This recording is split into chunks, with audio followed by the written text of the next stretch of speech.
Okay, so what I did was I sewed both of my edges down at the corners here, and then I cut them to 1/4 inch.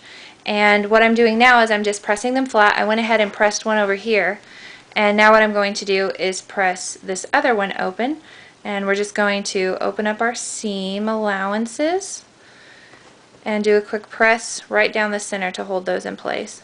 Oh man, I hope I don't burn my finger.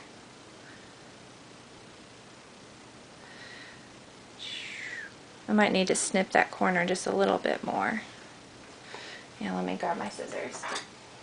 And what you'll have to do is, because you might need to come back in and just snip this corner so that it will really open up. So just know that you might have to snip down into it to make sure that that corner is going to lay flat where you did that back stitching.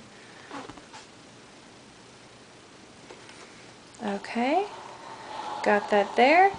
And then what you'll notice is that as you press the seam allowances towards the inside of that hem that you turned up, they kind of take the proper shape so nothing's sticking out. But here on the far edge of that corner, it's a little bulky, so you want to come back in and just taper that back towards the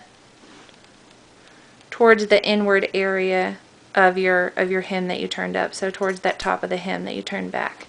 Okay, and once you get both of those done and both of those pressed, then the next step is to just turn it inside out.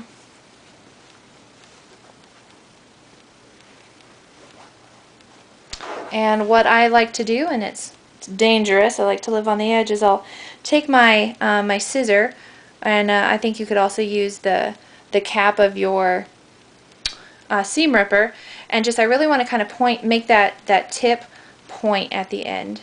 So if you use your scissor, just make sure that you are very gentle when you do that.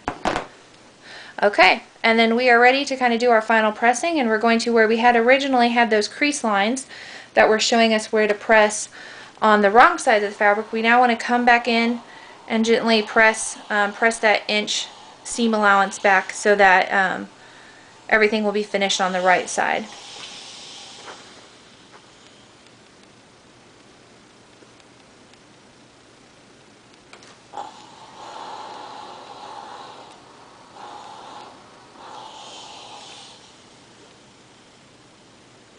And you're just going to line everything up all the way around.